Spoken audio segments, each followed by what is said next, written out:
Hey everyone. It's been a sad week in the Caruso house.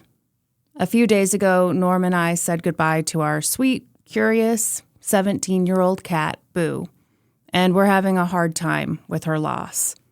And I think the rest of our animals are having a tough time too because Boo ruled this house. In fact, we called her Queen Boo.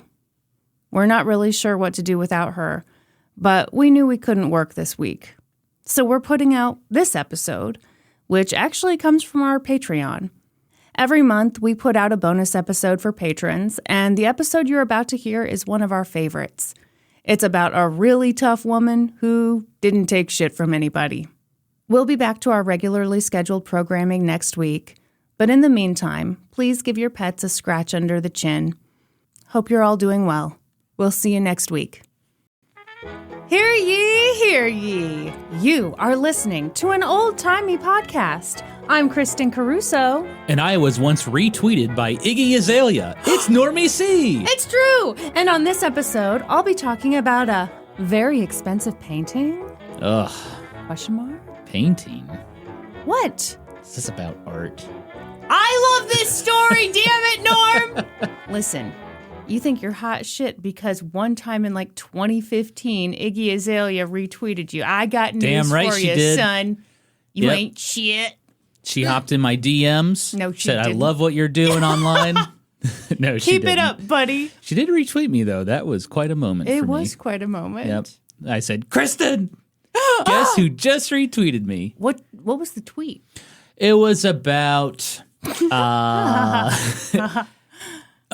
net neutrality with the FCC, and I retweet. I said something like, hey, I'm sorry, you didn't want to hear about stuff. my painting story, but you want to talk to me about net neutrality? Look, the real subject of this story is Iggy Azalea, not net neutrality. I agree. I tweeted about how net neutrality was it really important? Hang on. I forgot where I stood. Joe, please don't cut any of this. We need to make this as boring as possible, Sorry, to punish the patrons for paying for this content. Be quiet. Net neutrality, the FCC during the Trump administration destroyed net neutrality. And so I tweeted about how that was wrong. And Iggy Azalea retweeted me. Your good friend Iggy Azalea. Well, I have another celebrity friend. Who's that? Linda Evans. Oh my gosh, I did notice. I don't know if you've noticed. This is the bonus episode, so all you history hoes should be able to watch the video version of this episode. And here I am debuting my newest piece of art that I purchased on eBay. Art? Mm-hmm. That looks like an ad for Crystal Light. It is. It is the very first advertisement for Crystal Light, 1984. Did you and Michael in the Discord collaborate over these Crystal Light images? What was that I was seeing in there? Okay, it's funny. On one of our regular episodes, I asked the history host who invented Crystal Light. Right. Unfortunately, it was made in a laboratory by Kraft Heinz or something. But I also found the first advertisement for Crystal Light featuring Linda Evans. So I just said, well, I'm just going to say Linda Evans created Crystal Light. So that is why I went on eBay and I purchased this ad. And then after I purchased it, Michael in the Discord was like, you should definitely buy an advertisement and put it up. And I was like, great minds think alike. I've already done it. Norm, how much did that run us as a household? How much did we pay for that? Let's not get into the specifics. How much did you pay for a Crystal Light ad? I don't want to talk about it. I bought it with my own money. Norman, how much did that cost? It was $20. Oh, okay. Okay. With free shipping. Oh, well, a bargain at any price, I say. It's in perfect condition. Linda's looking lovely. The Crystal Light is looking Crystal Light's looking amazing. Lemon lime. Woo, baby. Wow. It's just my dream scenario. I walk in the house and Linda Evans is standing there with a ice cold glass of Crystal Light in her jazzercise gear. Oh. Anyway, you wanted to tell me about an expensive painting? I did. But first, thank you to everyone who's listening to this. That means you're a patron. Hello. You're a patron? You're a patron, yeah. Oh, yeah. Hello. What did you think I said? Man, just because I'm not Linda Evans, I'm just getting shat upon here. You said Yura. Uh-huh. And it just sounded like you said your patron. Oh. We'll cut all this, Joe. Don't worry. No, we'll leave it all in. Anyway, hi. Thank you for supporting the show. We appreciate it. Hi. And now Kristin is going to tell us about a very expensive painting. You're really teasing me with this topic. What are you even going to talk about? I know you're into art. Everyone, I have been obsessed with this story since I first saw this documentary in the year of our Lord, 2007. I always wanted to cover it for Let's Go to Court, but there's not really enough court stuff. And so here I am, baby. I am telling you this story that I love so much. And boy, here we go. See, this is what's so wonderful about an old-timey podcast. We can talk about literally anything. As long as it happened in the past. As long as it happened. That's right. Okay, so this story, most of it comes from the documentary Who the Bleep is Jackson Pollock? So we're talking about a Jackson Pollock painting. Yes, indeed we are. Mm-hmm. Maybe. Picture it! 1991, San Bernardino, California. Teri Horton was perusing her local thrift store looking for a little special something. See, Teri's friend was depressed. And Teri figured that, maybe if she found just the right thing, it could cheer her up. At a thrift store? Yeah. Yeah, I like thrift store hunting. Mm-hmm, you sure do. Mm-hmm. You're not really into it, though. You think everything's too dirty and gross. It smells funky. Thrift stores do have a smell. I don't like the scent. Yeah. You know what else has a scent right now? My lips, because we just had pizza for lunch, and I've got that cheesy lip smell. You ever get that?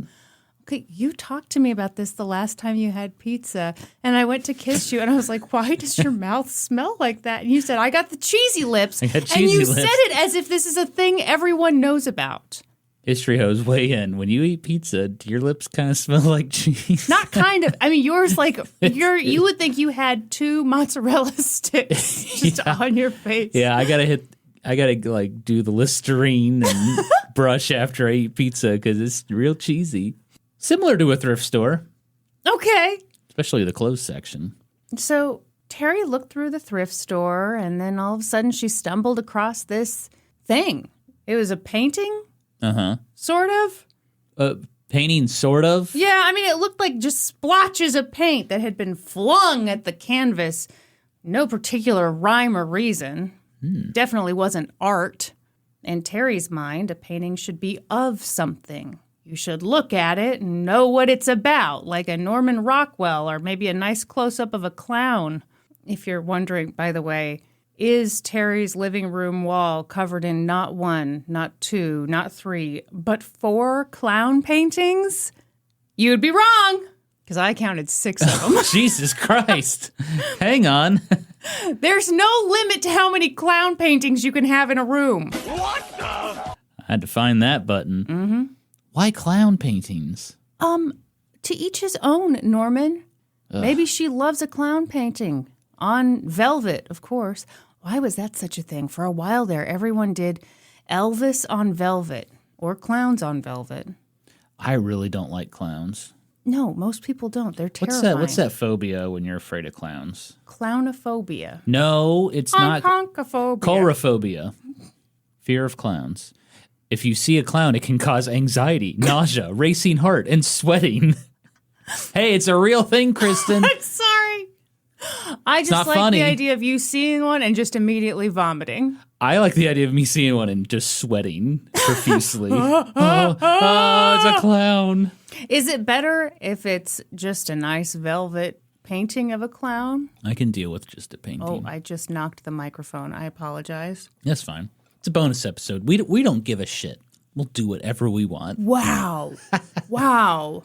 You just bummed out all the listeners so badly that now they wish they had a clown in the room to lift their spirits or make them vomit, depending on what their situation is. I'm thinking of the worst situation where I would run into a clown.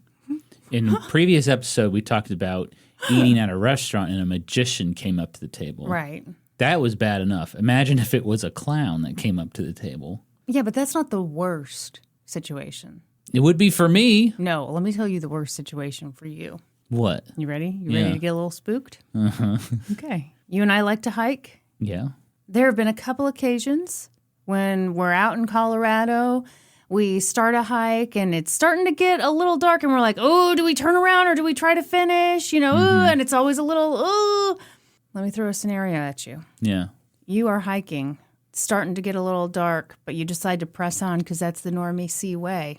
And all of a sudden, big footsteps behind you. Uh-huh. That's the sound. Was it a goose? That was a clown nose. Oh. Turn around. Just a clown. Is he following me or just hiking? Well, he says he's just hiking. Does he say, excuse me, and he walks by? No, he stops and pretends he's in a box. Oh, so he's a mime as well. There are no limits to what he can do. Wow, you're pretty good at that. Can you keep doing that? Are you mesmerized? Yeah. You're really good at that. No, I'm not. No, you are. Your hand movements are really good. Thank you. I think you really are in a box. What if this is how you find out that I actually didn't go to traditional college? I went to clown school. I mean, it'd be a shock because we've been together for 15 years. Yeah, but then you just saw me in that box and you knew I had professional There's training. no way she just did that on her own. Someone had to have taught her that. Anyway. This lady has a lot of clown paintings. Right. And she picks up a painting at the thrift store, and it's just a bunch of color splatters. Yeah, big, messy blobs of paint flung onto a canvas. So why did she buy willy-nilly. it if she was like, this isn't art? Could you hold on a second, sir? Okay. You're acting like a clown is chasing you, and you have to, like, get somewhere fast. I do have that image in my head, and it did freak me out. Yeah. Yeah. Yeah. Especially if it didn't... If the clown said, excuse me, and walked by, I'd be like, this is really weird. There's a clown hiking on this trail. But the fact that he, like, stopped and would not pass me and just stood behind me, that's even freakier. Let me throw something even scarier at you. You're hiking on the trail. I thought you wanted to move on. Well, now we're back on the clowns. Now I want to scare you even more. Okay. You're hiking on the trail. You hear the clop, clop of very big shoes. Yeah, big red shoes. You hear the... Okay. Yeah. You turn. You see nothing. You keep going. You hear the clop, clop, clop. Uh-huh. You hear the conka. You turn. And that's when you see a clown had been peeking at you from around a tree. No. Nope. He thinks he's hidden, but you can see the tips of his big bulbous Yeah, red shoes. that's fucking creepy as hell. No. You're sweating right now. Yeah, I am. Do you remember those news stories a couple years ago where people were finding clowns in the woods? No. Yeah. That's terrifying. Yeah, people were dressing as clowns and scaring residents of neighborhoods. That is an act of terrorism, if I've ever heard it. This is why I believe in the death penalty. Norman! This scenario right here. Anyhow, so Teri sees this painting, and she couldn't deny that although it was very ugly, she kind of wanted to buy it. So Something about it, huh? Something about it spoke to her. Okay. So she turned to the clerk and asked, "How much for this?" And the clerk, who was evidently knee-deep in the steamiest section of her romance novel, didn't even bother looking up from the page. Wow. She just said, $8. How big is this painting? Oh, it's big. It's big? It's 6 feet by 4 feet, my dude. Oh, my God. It's a biggin. So 72 by 48. If you're looking for my help with mental math, you're going to have to turn to another woman. Linda Evans, Iggy Azalea. What do you think, Linda? Linda says I'm right. I bet she does. Yep. So yeah, it's huge. But Teri hears $8, and she said, "Look, I love my friend, but I don't love her that much. Could you do a little better?" And the clerk said, give me $5. She haggled that for a giant painting? Yeah. Wow. Okay. So Teri said, okay. She gave the clerk the $5, walked out of the store with her new painting. Right off the bat, the painting gave Teri some trouble. It was pretty big, as we've already said, and... Yeah, how's she going to get it home? What is she driving? A truck. Okay, well, Yeah, so she's good. But the truck was full of hay, so she did have to kind of position it just so, you know. Uh-huh. Teri drove over to her friend's place, and as soon as she got there, she told her friend, "Hey, I got you a little something." And the friend came out to Teri's truck and took a look at this very large canvas and said, "A little something? Where am I going to put this?" That's not the reaction when someone buys you a gift. Sure. You say thank you, and you take it, and then you complain about how big it is when Teri leaves. Truth was, the friend didn't want to hurt Teri's feelings. I mean, it was a gift. As you're saying, it's polite to just like, oh, it's the thought that counts. But Teri isn't one to mince words, and evidently neither do her friends. Because finally, the friend just said, "Teri, this is really pretty ugly." Jesus. And the two women kind of had to laugh because it really was pretty ugly. So the friend didn't take the painting. And that was just as well because, according to the documentary, it was literally too big to fit through her trailer. Oh, wow. I don't see how that's possible unless maybe if your entryway is really short somehow. Anyway. Maybe she had a tiny home. The tiniest of tiny homes. Yeah. Those were all the rage a few years ago. Or maybe her friend was just like, "Oh, no, this won't fit through the door.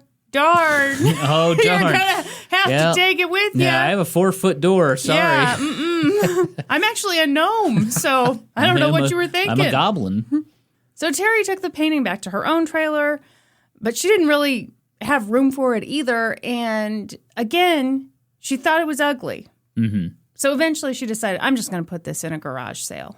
Oh, wow. Oh, wow. Wow. And that's when this story gets wild. Okay. Because a local art teacher came to the garage sale. And when he saw that painting, he was like, "Huh? Whoa. I mean, I'm no expert, but this might be a Jackson Pollock painting." Oh, you fool. You fool.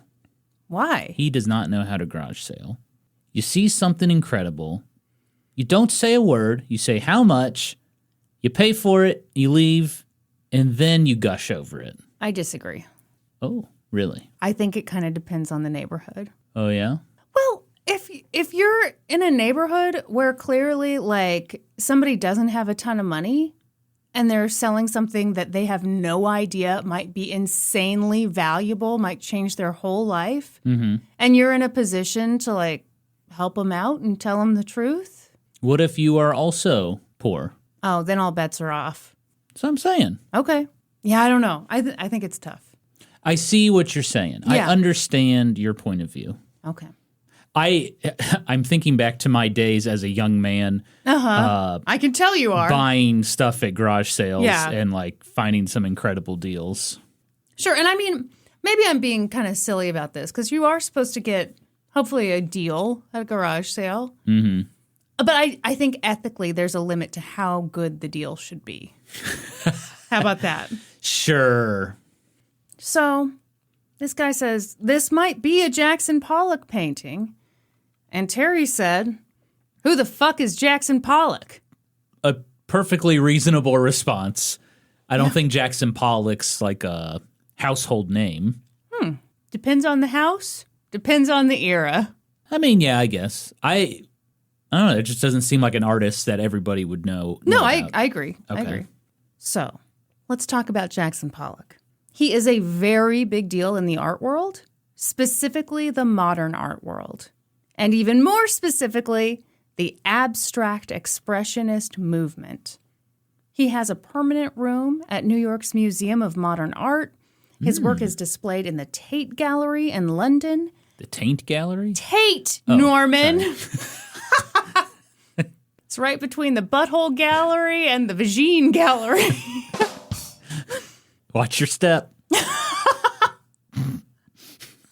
London stinks. His paintings sell for millions of dollars. In some cases, they've sold for in excess of $100 million. Woo!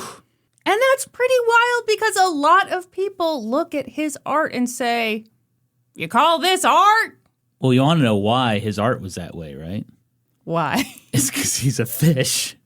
What? Pollock's a type of fish. Oh my God. That's so stupid. He's just flopping around and the paint splattering everywhere, and that's a Jackson Pollock. It's like when you go to the zoo and they've given an elephant a paintbrush to hold in its trunk. Yeah. He's a fish with a little beret. How does the And beret stay on? He slaps paint on his body and he just flops around. And that's how he paints. Incredible. Did you come across that in your research? No, I didn't. I must have skipped the fact that he was actually a fish the whole time. Your research is terrible. Evidently. Yeah. To some folks, Jackson Pollock's art looks random, unskilled, kind of shitty, as if he was just a fish covered in paint flopping on a canvas. Bingo. Because he was. In fact, back in the day, one of Jackson's critics said that his work looked like a, quote, mop of tangled hair. Oh, yeah, delicious. Wait, when was Jackson Pollock born? Hey, if you'll just sit tight, Mr. Is He a Fish? I'm literally about to tell you. Oh, okay. Sorry. Sometimes I think I have ADHD as well because I hear... Go on. I hear Jackson Pollock and my mind starts wandering off. Hey, was he involved with this thing? Did he do this thing? Oh, what about this thing?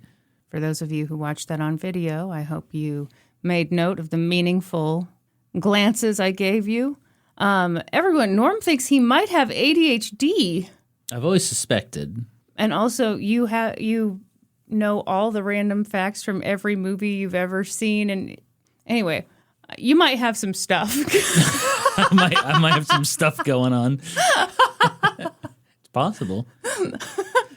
Anyway, in his heyday, in the late 1940s and the early 1950s, Jackson Pollock's work took the world by storm. He was born in 1912 in Wyoming. Thank you. Went to high school in L.A. Yeah. Moved to New York City in 1930, where he studied at the Art Students League under famous Kansas City artist Thomas Hart Benton. That was the fact I was thinking of. What was the fact? Well, I want that Thomas Hart Benton taught him and was not a fan of his work. Yeah, and Jackson Pollock thought he sucked too. Yeah. So I remember hearing about that at the Thomas Hart Benton Museum, or maybe it was the Ken Burns documentary. But anyway, yeah, Benton was like, he sucks. well, This the new feeling art wave. was mutual, baby. Yeah, because it was kind of like a wave of a new type of art. Oh, very much so. Yeah, and Benton was very like traditional, you know. He had his own style. Yeah, he did. Wow. You literally took the words right out of my mouth. All right, I'm skipping ahead.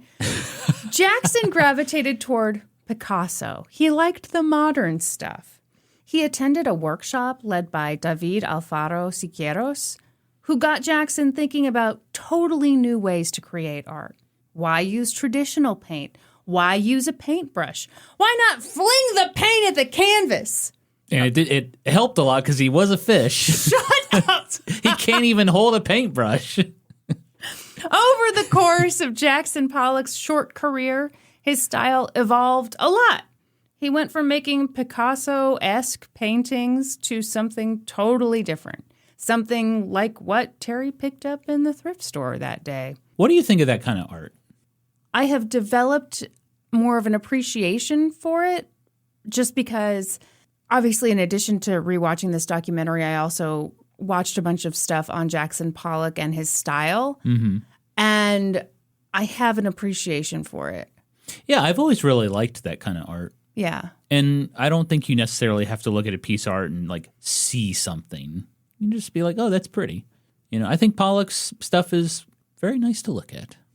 Or it can be, like, I like when you can see a rhythm in it. I don't like when it looks totally random to me. Yeah, and correct me if I'm wrong, I don't think a lot of his stuff was, I don't think he was just like flinging stuff randomly all the time, right? There's like a method to his madness. I mean, sure, I think it depends a little bit on who you ask. And I think as he evolved, his work got more abstract. Yeah. But we'll get into that more in a second Okay. here. So he's evolving his style. He's doing something totally unexpected, totally new. And even just the way he created his art captured the attention of the general public. At his studio outside his home on Long Island, Jackson evolved to laying his canvases flat on the ground. sometimes he'd pour the paint on, sometimes he'd splash it, he'd fling it, he'd spray it. He'd come at the canvas from all angles with varying energy. To watch him paint was almost like watching kind of a weird dance. It was kind of like jazz. He worked from his subconscious mind, which in those Freudian days was very hip and trendy.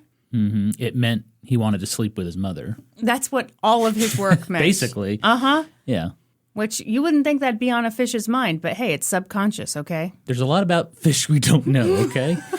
But there is one thing we know. There's one thing we know. They can be very talented artists. He worked with unusual materials, turkey basters, sand, string, cigarette butts. What, cigarette butts? Sure, drop it in. Why not? Into the painting? Sure. He called his work Energy and Motion Made Visible and Memories Arrested in Space.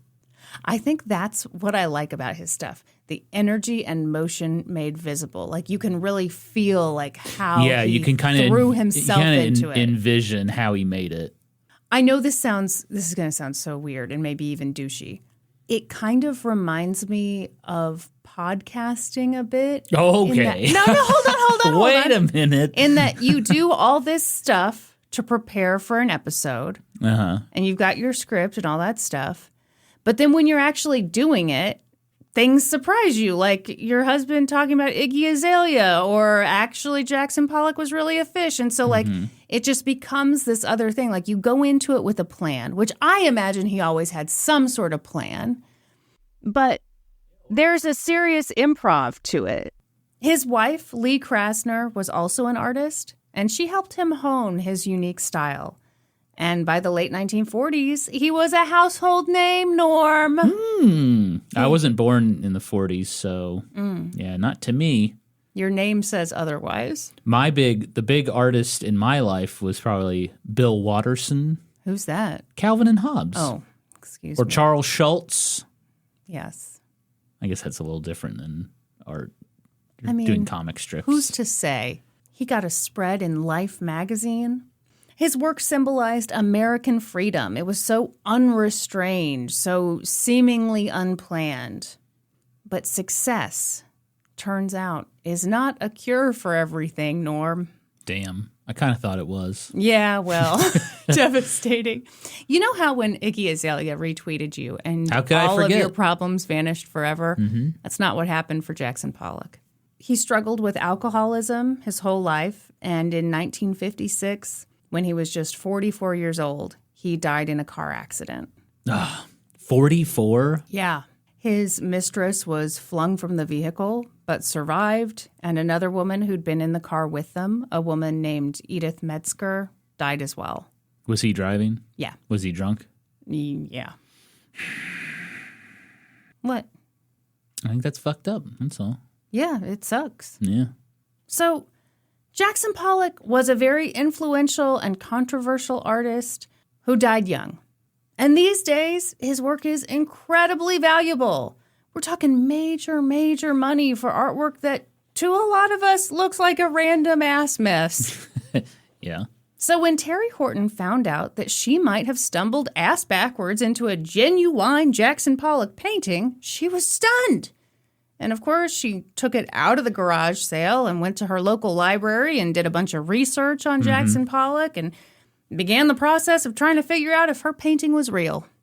And that, sir, is where this story gets downright infuriating. How so? Well, Teri's not from the art world. No. But that shouldn't matter, right? And yet, it does. It matters so much. In what way? Okay, well, I'll tell you. So let's talk about Teri. First thing you should know about her is that I am in love with her. Completely in love. She's tough as nails, funny as hell, smokes like a chimney, enjoys a strong adult beverage, and keeps her fingernails and her hair just so.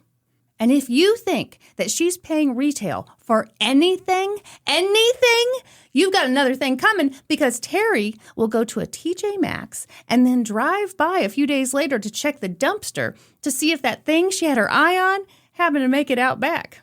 Is that for real? Yeah. She dumpster dives? Oh, all the time. all the time. Her son had to ask her to stop because she was finding, clothes with the tags on and everything, and she would give them to the grandkids, and I guess the grandkid went to a kind of a nice kindergarten, and somebody asked about his shirt, and he said, thanks, my grandma got it from the dumpster, and then the dad was all embarrassed.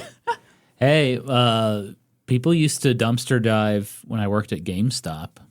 Well, I mean, it's true. Stores throw out perfectly good stuff, right? GameStop would throw out tons of stuff, and we weren't allowed to take it home. They that sucks. Had to destroy it because they could write it off the tax break. Yeah, but what if somebody just walks off with it, right? Oh, I definitely took some stuff. Wow. Yeah.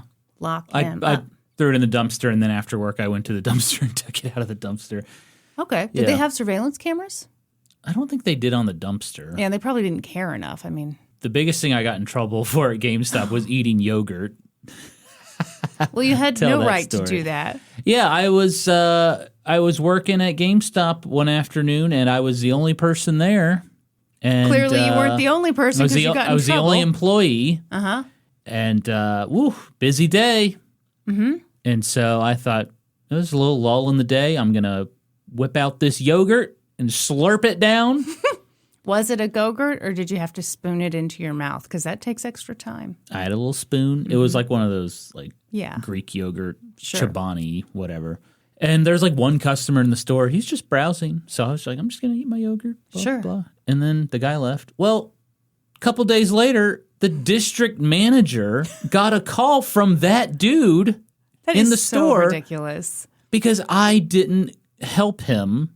I didn't go up to him and say, hello, sir, can I help you find anything? You were so busy. You were knee-deep in Greek yogurt. Yeah. And that poor man didn't know which way was up.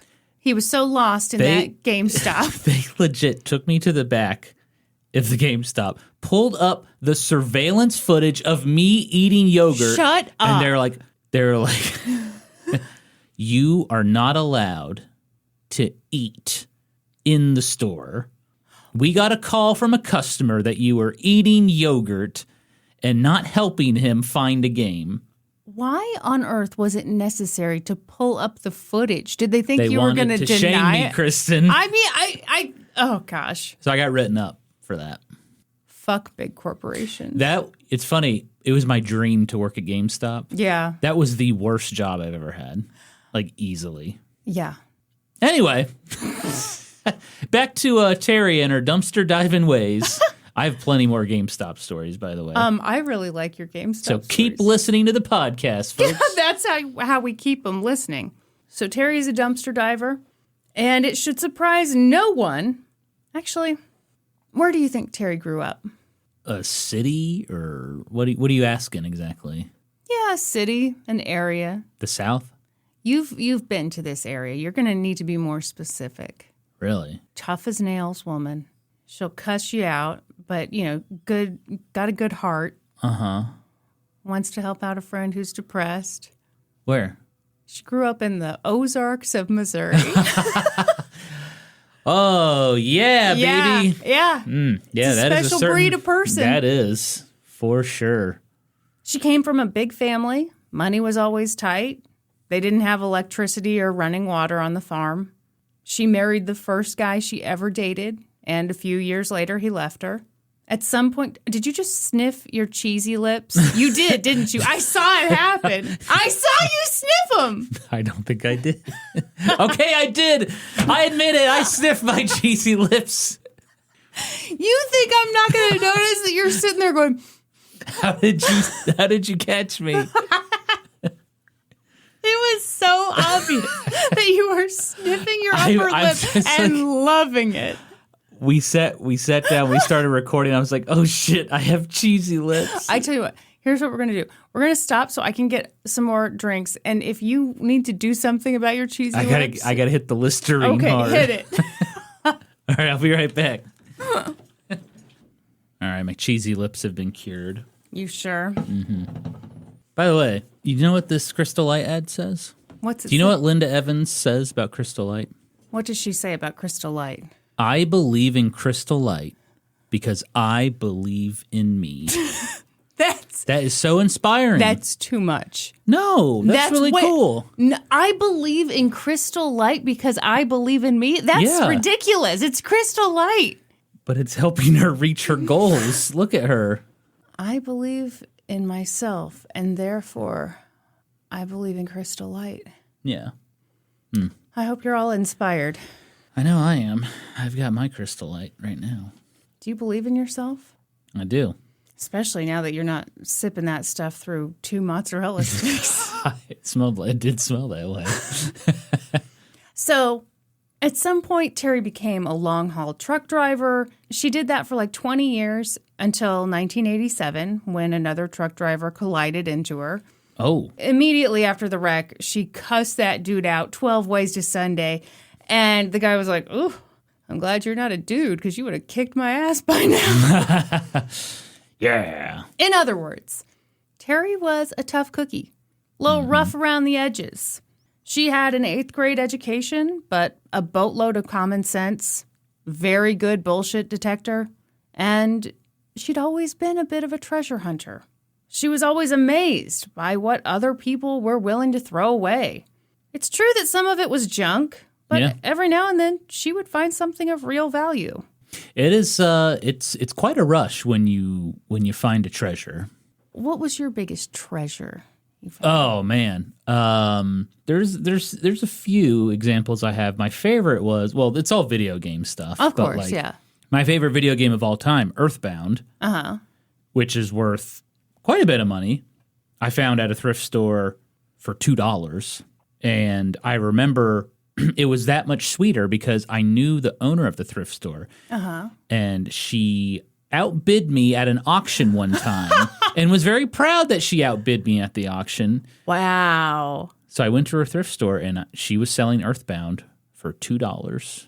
What do you mean she was really proud that did she rub your face in it? She seemed to gloat that she had outbid me at the auction. It was one of those old-timey auctions, you gather in the barn and you raise the little number and stuff. No, I remember she outbid me on some video game stuff. Yeah, but I had the last laugh. I got Earthbound. $2. Suck on that. I think it was worth like $200 at the time. Damn. Man, she could have helped herself out by Googling, but I guess she was too busy outbidding you on auction items. But yeah, you just get like this rush when you find something super cool or valuable and it's just like cheap. You get a hell of a deal. I don't think I've ever had that experience. Well, you got to go thrifting more. Yeah, I don't. But you don't want like to. thrifting. Yeah, so I guess I'll just have to miss out. That's the spirit. You're not like Linda Evans. You got to believe in yourself. I believe in myself. Well, then believe in yourself to find that deal. No, I'm not interested. I am interested in finding more crystal light, and I know exactly where it's at. It's in the kitchen. It's at Costco, too. Also at Costco. So here's an example of one of her big finds. You ready? She found this watch. She gave it to her son, Bill. And, he wore it. He thought nothing of it. He knew it was a dumpster dive find. And when the battery needed to be replaced, he took it to this jewelry store, and the guy behind the counter is like, okay, that's going to be $85. And Bill was like, $85? This must be a very special watch. Well, Bill was like, that watch isn't worth $85. Yeah. And the guy was like, what? Yes, it is. It's an Able watch. It's worth like $2,000, maybe $2,500, actually. Look right there. Those are real diamonds. And shit. Yeah, Bill was stunned. So Teri had scored some good finds over the years, and now she wondered if she'd scored her greatest find yet with this weird, hideous painting. Yeah. So Teri busted out the phone book and started calling up local art dealers, trying to see if she could get this thing authenticated. But when Teri told the art dealers her story, they were total assholes. Let me guess. They were like, there's no fucking way you bought this at a thrift store. Well, sort of. They were like, there's no fucking way that a Jackson Pollock painting ended up at a thrift store. Mm-hmm. Yeah. And Teri was just incredulous. She's like, well, how do you know that it's not real? Right. Again, these people haven't even seen the painting yet. And their answer was always some form of, look, I'm in the art business, you're not. Jackson Pollock painting wouldn't have made it to a thrift store. End of story. I see. Yeah, I don't like that. No. Very Stuff condescending. can end up anywhere. Yeah. It would be one thing if they took a look at it and they're like, I don't think this is a Jackson Pollock and here's why. But it's one thing to just outright be like, no, that's not it. For Teri, this couldn't be the end of the story, and that type of dismissive snobbery just rubbed her the wrong way. One of the reasons that people kept dismissing her was because her painting didn't have provenance.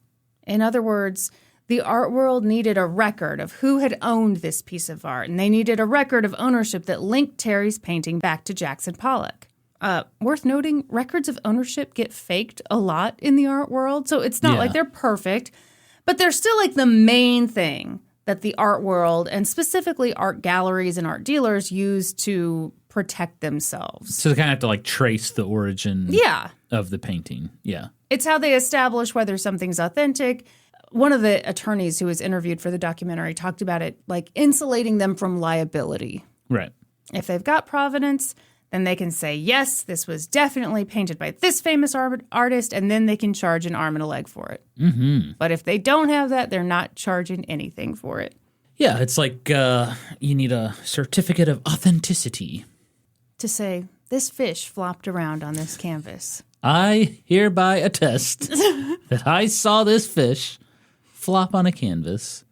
So these art dealers asked Teri about the painting's provenance, and when Teri couldn't even pronounce the word, they took her even less seriously. Mm-hmm. Is it provenance or provenance? I don't know. I'm the wrong person to ask. Prosciutto. So for what it's worth, Teri did try to find out where the painting had come from. By the time she realized what she might have, the thrift store where she had bought the painting originally was long gone. Well, and even then, even if it was there, the idea that they could trace who brought in the painting, there's no way.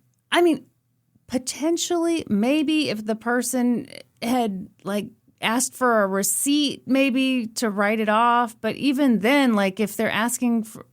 who knows? Yeah, and then you have to find the employee that took in the donation. That'd be hard. Her best bet right now is to take an ad out in the paper and be like, I have this painting. Did you own this painting? And do you live in the area? Please talk to me about it. That's not a bad thought. It's the only thing I can think of. Okay. What year is it?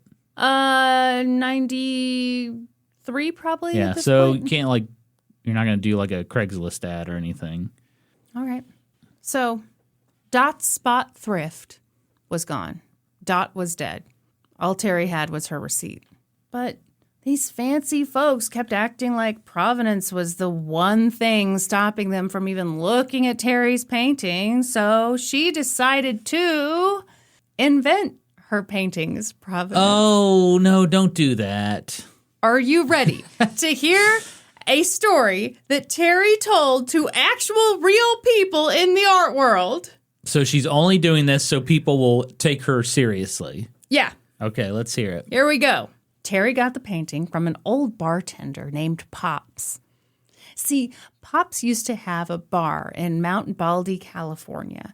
His bar was the place to be in the 1940s. So naturally, every famous person you can think of used to go to Pop's bar, okay?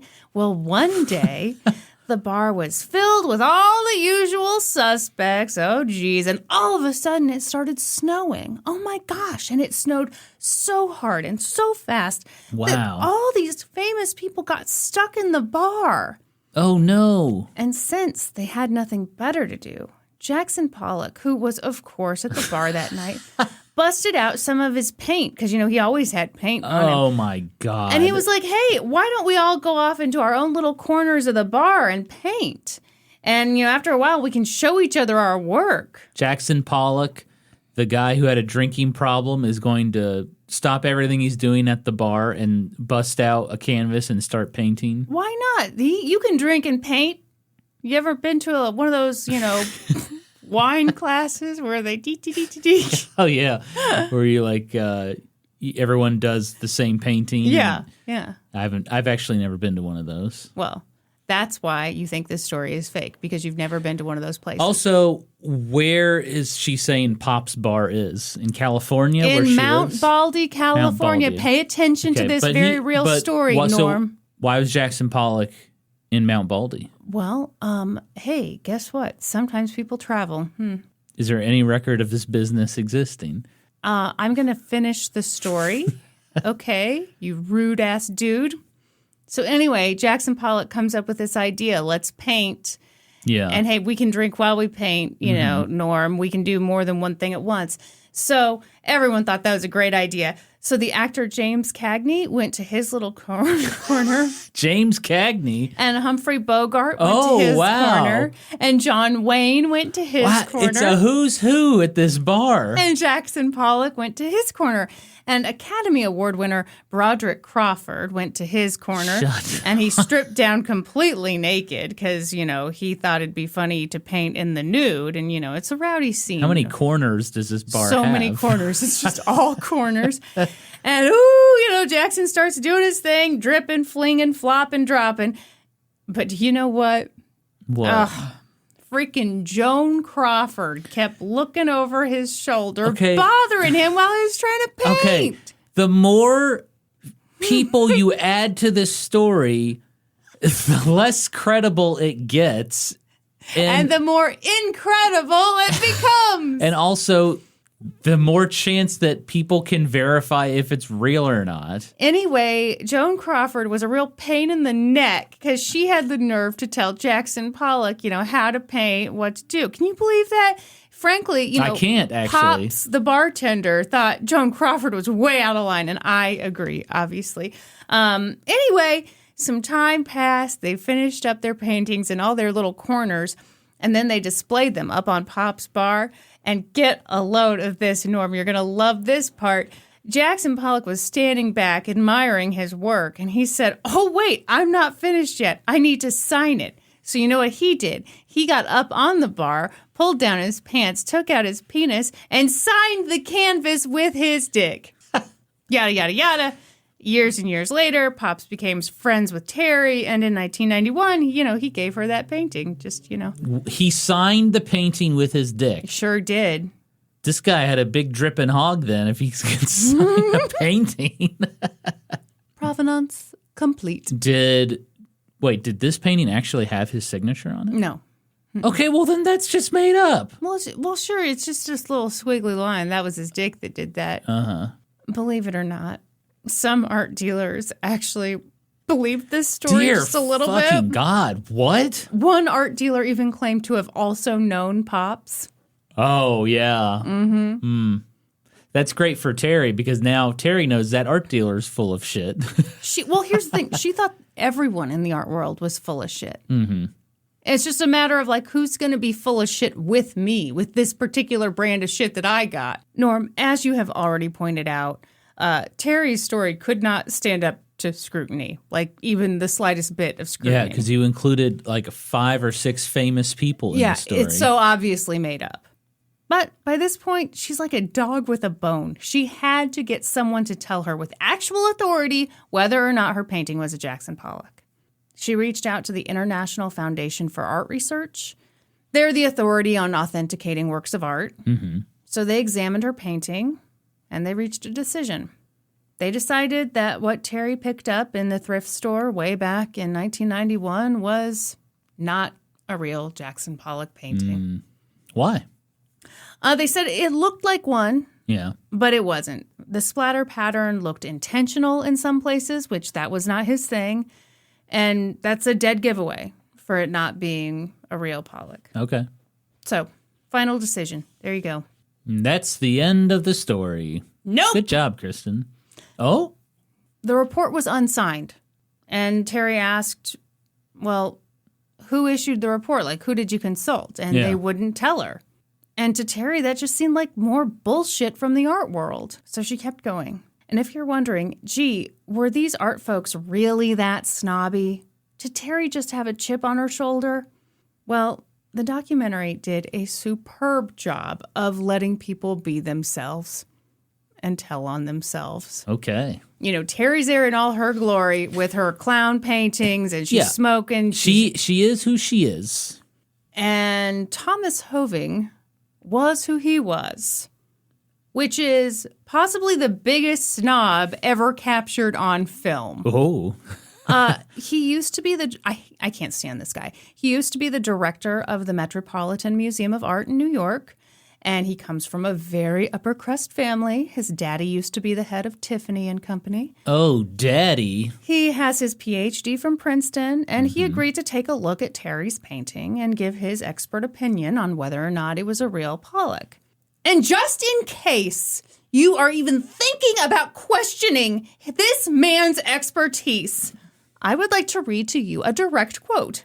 Okay. Here's what he said about his own expertise. And let's all just pray that we can have a tenth of this man's confidence. There are a lot of second-rate experts in the world. I'm not. Now, if I'd been a night watchman at the Metropolitan Museum of Art for 10 years instead of curator and director for 18 and a half, then you might say that my expertise is not so good. My expertise is very good. Wow. He probably drinks Crystal Light. He believes in himself. He believes in himself. Oh, I wonder what it was like to be an employee for that guy. Oh, I do wish I had that confidence. I'm glad you don't. This man is the most insufferable man. I think it's one thing to have confidence. It's Sure. another to brag about it. To me, it reeks of insecurity, actually. Yeah, of course. Because if you're really that secure, you don't feel the need to shit on people like this. Right. By the way, this man with the incredible expertise. Yes, yeah. But who couldn't be bothered to find an outfit that fit his body or a tie that wasn't 12 kinds of hideous. Ooh! You know, he did agree to participate in this documentary and came into an empty room where Teri's painting was positioned under bright lights, and he began his examination. He looked at it from all angles. He bent over. He touched it. He squinted. He sniffed his own farts. Did he sniff his lips? He had the cheesy lips. Cheesy lips? Excuse me, I have cheesy lips. At the end, he said, "It's superficial and frivolous, and I don't believe it's a Jackson Pollock. It has no appeal." Don't have to roast the painting. We just want to know if it's a Jackson Pollock or not. It's dead on arrival. What a jerk. Hang on, I have a soundbite for him. Mm-hmm. Oh, brother, this guy stinks! Seriously, if you're gonna be this snobby, get a blazer that doesn't hang off of you like it once belonged to a much larger man. Right? That's the least you can do. This blazer once belonged to John Candy. Thank you very much. Thank you very much. The real John Candy, okay? Mm. So later in the documentary, Thomas and the interviewer had this exchange about Teri. And Thomas says, well, she has no right to be bitter because what she has is no good, so why should she care? And the interviewer goes, well, she's not bitter about that. She would respectfully disagree with you. Thomas, yes, but she knows nothing, so does it matter to me? I'm an expert. She's not. What a dickhole. This man is a cartoon character. It is ridiculous. So I think that gives you an idea of what the art world thought of Teri and how the art world talked about Teri. She has nothing. It's so obnoxious. Yeah, what a douche. They treated her like she was stupid. And okay, to be fair, it did seem unlikely that an incredibly valuable work from one of America's most celebrated painters would slip through the cracks. But the funny thing is that a lot of Jackson Pollock's works might have slipped through the cracks. After he died, his wife, Lee, was in charge of his estate. She'd always been pretty careful, but as she got older, one of the guys in charge of tracking the inventory said that he was concerned about her memory. It was slipping. And he said that it was absolutely possible in those final years that a painting as big as Teri's could have, gone missing. And even while they were making this documentary, 32 pieces of art, all believed to be by Jackson Pollock, were discovered in his friend's attic, like 50 years after Jackson Pollock died. 32? I looked into it more. It doesn't seem like, there's talk of whether those were really his or not, but still there's talk. Yeah. An art dealer named Alan Stone had an incredible story about getting a call from a guy who said he had a Jackson Pollock painting. And when Alan arrived to take a look at it, all he saw was like this sign advertising used cars for sale. And the dude turned it around. Sure enough, it was a Jackson Pollock painting. Wait, what? Turns out this car dealer had fished it out of the East Hampton dump decades ago so that he could use it as a sign for his shop. He didn't want to have to go buy another piece of material. Wow. So it turns out that Jackson Pollock, when he painted something that he wasn't particularly proud of, didn't really like, he'd take it to the dump. He just throw it away? Well, sure. Why not? It wasn't valuable back when he was doing this. So these things he threw away, this was before he kind of blew up and became famous? Yeah, but I mean, even then, even when you become really famous, I'm sure you do some work and you're like, well, that didn't turn out how I want it to. I don't want to sell it. I don't want it attributed to me. It's kind of like a lot of authors have books that they don't want to publish because they're like, I don't want it out there as being mine. So the art dealer got it authenticated by a Jackson Pollock expert, and he sold it to ABC.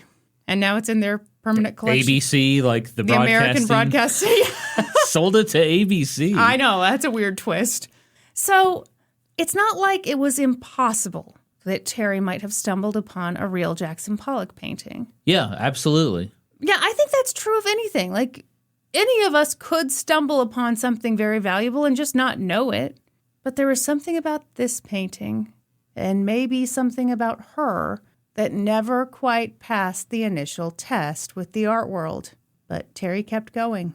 I'm trying to figure out how they could authenticate this thing. Well, what ideas do you have? Because that's an interesting question. Well, the first thing I would do is I would look on the back of the canvas and see if there's any signs there. Like what? I would try to date the canvas. When was this canvas made?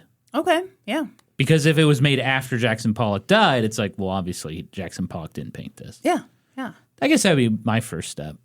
But my other thought was, is Jackson Pollock's studio, can you go to Jackson Pollock's studio? You sure can. So what do you do if you can go to Jackson Pollock's studio? Maybe see if you could match the paint. Like, did he use this paint? Mm-hmm. Sure. I don't know how you would test that. There's because paint doesn't have DNA or anything, right? Oh my God, the DNA matches. Every can of paint has a little bit of semen in it, and that's how you get the DNA. Just a little bit of semen. Uh-huh. That's how it spreads so smoothly on the canvas. You're thinking really well here. I like where you're thinking. Thank you. It's because I believe in me. It's all the crystal light that's doing its magic for you. Or you sniff the painting. Mm-hmm. Woo, reeks of fish. Oh, this was clearly painted by a dead fish. Giveaway. But this is clearly a Jackson Pollock. You got to look out for forgeries. So, did someone slather a trout in paint and have a trout slap around on there? You got to be real careful these days. The patterns don't match a Pollock. That's more like a trout. It's more of a Fred Trout painting, actually. Shut up. I hate that I laughed at that. Fred Trout? Yes. Anyhow, she started researching this man named Peter Paul Biro. Peter Paul Biro is a forensic scientist who uses forensic science to authenticate artwork. Match the paint. Yeah. With the semen. Yeah, that's right. That's what he does. Yeah. And you know what? It's never a match, sadly. Damn. I haven't authenticated one painting in my life. He's done this for the Metropolitan Museum of Art. He's done it for the National Gallery in Washington, the Tate Gallery in London, blah, blah, blah. The list goes on. He has authenticated 2 Picassos, a Thomas Hart Benton, even though we all agree he sucks. No, Benton. Yes, I love Benton. I do too. Maybe I'm a little biased, though. We are biased because he's from Kansas City. Yeah. So the way Peter operates, takes a lot of the snobbery and bullshit out of the authentication process. Yeah, they use data and science. I like it. Peter is big on fingerprints. Ooh. Yeah, that would be a good way. So when you're looking at Peter Paul Biro's greatest hits, you got to go to this time when he took a painting that hadn't been worth much, found a fingerprint in the paint, and he matched that fingerprint to a fingerprint that was also in the paint of a painting by J.M.W. Turner. And J.M.W. Turner is a big deal if you like a landscape, even bigger deal if you like a painting of a ship in a really nasty storm. I do love that. So as a result of this fingerprint match, That painting that previously hadn't been worth much at all was all of a sudden worth $10 million. I wonder if we have anything around this house. Probably that Linda Evans thing. Oh, I can trace the origins of this, okay. Worth noting, fingerprints aren't the only way that Peter determines a painting's authenticity, but they're one of the ways. Right. Also worth noting, fingerprints aren't perfect. No, and you also have to think how many people have touched that painting. Sure. Because it was in a thrift store at one point. Well, the one thing I'll say is it's in the paint. So it's touched when the paint was still wet. Yeah. Now I'm thinking about, man, just being in the right place at the right time. That Teri walked into that thrift store on that day at that time and bought that painting. Yeah. And set off this wild sequence of events. Yeah. That we're talking about now on an old-timey podcast. Are you having a moment, Norman? Like what brought me to this time and I kind place? of am. Yeah. Yeah, I'm kind of like disassociating myself with great. reality. Oh, my.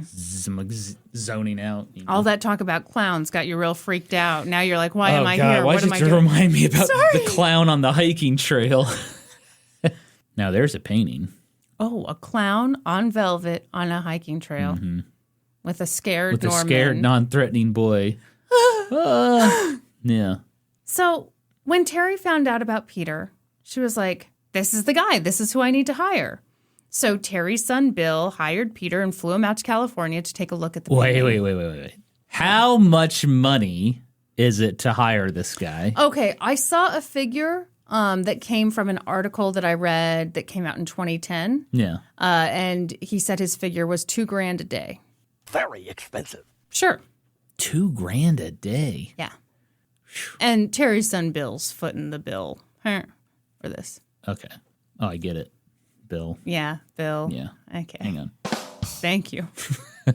Peter spent 2 days poring over the painting. Microscopes, high-powered cameras, just snapping away. But it wasn't until he turned the canvas around Aha. that he saw Yeah. a partial fingerprint. Yes. That was huge. It was something. Huge. But one partial fingerprint means nothing if you can't compare it to one of Jackson Pollock's fingerprints. Fair. Maybe they could go to Pop's bar, find some beer bottles. Yeah. What did he drink? Oh, look at this. Yeah, Zima. You just drank nothing but Zimas. Was Zima around in the 40s? I don't think so. Probably not. Yeah. That joke was DOA. Wow. Thomas would say the same thing. Your joke had no heart and soul, I'll tell you that. And I'm an expert on jokes. I remember when you were doing Let's Go to Court and you would always be like, I'm a professional comedian. Yeah. And I would tease you for calling yourself that. I get paid to tell jokes. Yeah. My favorite thing is to say a joke that bombs and be like, people pay me to tell jokes. Yeah. So anyway, he's got a partial fingerprint, but he needs to compare it to Jackson Pollock's actual fingerprint. Yeah. Was Pollock ever arrested? Nope. Fuck. Never joined the military. Nope, Well, nope. maybe in his studio. Oh, maybe. Got to be some fingerprints there. Yep. So you go to Long Island. Yeah, and while you're on Long Island, find the Long Island medium. Oh, God. And she can just tell you if it's a real Jackson Yeah. Pollock. Because she can ask Jackson Pollock because You he's know what? dead. That should have been step one in this whole story. Teri could have saved herself a whole lot of heartache. Just go to the Long Island medium with anything. Man, my mom and my grandma love the Long Island medium. They have seen the Long Island medium live. Really? Yeah, Where? Did she come to Michigan one time? I think so, yeah. I know my mom definitely saw her live. I don't think your grandma Maybe did. my grandma doesn't really leave the house. My grandma goes to Meyer once a week, Yep. and that's about it. And if you try to take a different route into the Meyer, you're wrong. Oh, man, yeah, my grandma. I drove my grandma to Meyer one time, and I parked in the back of the Meyer, which has an entrance, and my grandma was just like, Why did you park here? And I was like, it was way less crowded than the front. I thought I'd be helpful to Grandma. You were not. But she doesn't like... ruined her whole day. She was like, I don't go into Meijer from the back of the store. Yeah. So I had to drive around to the busy front. You fucked up. Just admit you fucked up big time. I did. It was a huge mistake. And I hope you never make that mistake again, sir. There's only one way to enter a Meijer grocery store. Now I know. Now you know. But yeah, Long Island medium. Uh-huh. My mom and grandma, big fans. She could help out in this case. She could. So Peter had to do this the hard way. He had to do in-depth, hardcore investigations into other already established Jackson Pollock paintings and pray like hell that he'd find a fingerprint on one of those. And eventually, he did. Kind of. On another painting? Yeah, so someone in Berlin owned a Jackson Pollock painting, and Peter was able to spot a partial print in it. He didn't actually have to go. Like, there were high-quality reproductions, so he was able to find it. But the print wasn't, like, quite clear enough for him to make a really clear determination. Send him Polaroids. Do you have a better camera, maybe? This is from my flip phone, so it's as good as it's going to get, buddy. Motorola Razr. But this did kind of light a fire under him. So, just as you suggested, Norm, he went to Jackson Pollock's old studio on Long Island. The studio is currently set up as a museum. It's seasonal. You have to call ahead of time. I looked into it, everybody. Damn. And it turned out to be kind of a treasure trove. I bet there are fingerprints all over that place. The entire floor of the studio was covered in paint. It was everywhere. So Peter got on the floor with his high-powered camera. What was it, a Motorola Razr? What'd you call it? That's the flip phone. Yeah. And he went to town, just zooming in on every little thing, trying desperately to find a fingerprint in the mess. He had a Canon Power Shot. That was his camera. Okay. Make every shot a power shot. Oh, yeah. But Peter wasn't having any luck. And then he looked up. Along the wall was a case of paint cans and paint brushes that Jackson had used. And holy shit, on the side of a can of blue paint, right there, clear as day, was a fingerprint. Fingerprint. When life gets you down and you've got a frown, don't look away, look up. What is that? It's from Hey Arnold. Just when you said look up, I was like, song. Why are you looking at the camera like that? Peter photographed it. Wait a minute. Why did you look at the camera like that? What? I'm just connecting with the audience. Okay. I feel like you're judging me right now. I love you. Oh, that's sweet. I love you too. So okay. He photographed it. Yes. And, it took a couple months to make a determination on this, but he ultimately came to the conclusion that the fingerprint on the back of Teri's painting and the fingerprint on the paint can in Jackson Pollock's studio were one and the same. Wow.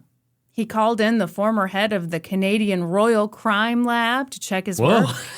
The Canadian Royal Crime Lab. Peter Paul lives in Montreal. Yeah. Peter Paul lives in Montreal. Oh, man, we could do a poem, but there's no time. Peter Paul lives in Montreal, y'all. Oh, man. Norm, your rap career, it never did take off. It didn't. I think it's because of snobbery in the music industry. Yeah, it's not because you weren't good. I think you're right. When I sang on that episode of an Old Timey Podcast and we lost 10,000 patrons, it was just all the snobs who hated my singing. Yeah. It really generated a lot of buzz. There's no such thing as bad press, as they say. So, yeah, Canadian Royal Crime Lab dude is like, yeah, that's a match, eh? And Kristin, apologies to our Canadian history hose. What? Because I said A? It's offensive. Okay. No, I mean, they do say A in Canada. Yeah, uh-huh. So wait, did they match this like a legit crime scene thing? It matched that way? Like, did they scan in the pooter? Did they scan it in the pooter and they lined it up? They lined it up? You've seen CSI, right? Yeah. Enhance the image. Enhance. They did that, and holy shit, they were certain. That's cool. That's amazing. Yeah. So this is a Jackson Pollock? Well, let me give you a little more evidence, okay? Okay. To make this even better, Jackson Pollock never had an assistant, didn't have students. He worked alone. So these fingerprints very likely belonged to him. Well, and if they matched them, but you also said fingerprints aren't always. So the thing about fingerprints that you can criticize is you could take into question, like, someone's level of expertise. Another thing, and Teri pointed this out in the documentary, if it's enough to send someone to the electric chair, why can't it be enough for this? And Fair point. That's where I'm kind of like, yeah. Fair point, Teri. I mean, I think if you're looking at different ways to authenticate something, you've got to look at a number of factors. And personally, I don't see why, if you find a fingerprint, that seems like a good jumping off point. Sure. But anyway, you might be thinking this is a slam dunk, Norm, but it's not. The art world was still not convinced. Are you ready for another quote from Thomas Hoving? But the fingerprints match. A Canadian Royal Crime Lab guy was like, yes, Mm-hmm. Also, Peter Paul Biro, who has experience in this. Yeah. And the art world is still like, no. Here's what Thomas said. Okay, yeah, what did this guy say? Scientists are very interesting, but they come after the true connoisseurs. Fingerprints, all that stuff, is kind of that lovely what if. It's not essential to the heart and the artistic soul of that thing. Oh. And that has no Pollock soul or heart. That's it. Where is this guy? He has since died. I was going to shoot him with a water pistol. Well, you're too late. Fuck. This man later... That seems way more credible than it just doesn't have the heart of a Pollock. See, I agree with you. And I do think there's something to be said for people who have studied art. Like, absolutely, let's look at their expertise. But when someone is this defensive about their expertise, to me, it just really is a big reminder about how subjective this stuff is. Yes. And also, like, thinking about when you create things, gosh, sometimes it works, sometimes it doesn't, but... And you can't tell me that Jackson Pollock, every now and then, maybe he just drew whatever he wanted, and it was different than his usual thing. Right. Again, I'm not an expert, but this doesn't look different than his normal thing. Yeah. But I'm saying, just like, if he wanted to, like, imitate Dilbert from the Sunday comics, then, like... And he did. We all do. You know, I guess Dilbert wasn't around back then, but, you know... Again, it's subjective. Like, what's to say Jackson Pollock didn't switch it up every now and then? Sure. Would you like to know who Thomas Hoving thinks did this painting that Teri has? Yeah, that has the matching fingerprints. Yeah. He told a newspaper reporter that Teri Horton's painting was probably made by a decorator, quote, to please a client down in Palm Springs. Ew. Blow it out your ass. This guy sniffs his own farts. Guaranteed, baby. Thomas wasn't the only expert who thought that Teri's painting didn't look like a Pollock. But others, myself included, after seeing a side-by-side shot, think it looks a whole hell of a lot like Jackson Pollock's famous painting titled Number 5, which sold for $140 million in 2006. It is unreal how much these two paintings look alike. Yeah. Now, it could be a copy. Yeah, I just keep going back to the fingerprint, though. So you keep coming back to the fingerprint. Yeah. We've got a little more than that. For a long time, and one of the experts in the documentary actually repeated this, there was this belief that Jackson Pollock never painted with acrylics. They said that acrylics weren't popularized until after he died. So that's a way that you can tell, oh, this was not a Pollock because it's done with acrylics. So they analyzed the paint is acrylic on this canvas. But go to his studio. I bet there's acrylic paint in there. But that day in Jackson Pollock's studio, Peter Paul Biro had done more than just take a fingerprint. Yep. Or a fender print, which is what I said. He'd also taken a sample of paint off the studio floor. And it was acrylic, wasn't it? When a British scientist compared the paint on Teri's canvas with the paint from Jackson Pollock's studio floor, he found that Jackson Pollock absolutely had painted with acrylics, and those paints were chemically similar. He also found gold paint on a match on the floor. It had been embedded in there. It wasn't just like hanging out. Yeah. And he found flecks of that same gold paint in Teri's painting when you really, really zoomed in. Yeah. So it's not exactly a slam dunk, but it does go to show that, maybe what we think we know might be different from what's actually true. Well, it shuts down the argument from the naysayers that are like, it couldn't be Jackson Pollock because this is acrylic paint. And it's like, nope, he used acrylic paint, and we have scientific proof he used acrylic paint. Sure. But Norman, none of it ended up mattering. 10 years had passed since Teri first began her battle with the art world. For a long time, she'd been really energized by the fight. Yeah. But now she was getting tired. If a fingerprint wasn't enough, then what else could she possibly do? Things were getting tense. Meanwhile, word had gotten out about this painting that was maybe a Jackson Pollock, maybe it wasn't, maybe it's worth $50 million. And somebody decided they wanted to take a chance on it. Okay. What? How much? An art dealer reached out to Teri's son, Bill, to say that someone who wished to remain anonymous wanted to offer Teri $2 million for her painting. I would take it. Why? 10 years. Yeah, I'm sure she is tired of dealing with this. No one believes her. Well, clearly somebody believes. Yeah, but it's like the most money she's probably ever seen in her life. Oh, sure. Without question. She could retire comfortably with that money. I would take it. Yeah, Bill was thrilled. $2 million? Great. Most of the time, he was the one stepping in to help his mom with rent money. So, he presented this deal to her, and Teri snapped at him. She said, I ain't selling that painting for $2 million, so don't even try to talk me into it. Whoa! Yeah. So she kept it. I mean, Bill really tried. He was like, Mom, you are 73 years old. Do you have any idea what you're passing up?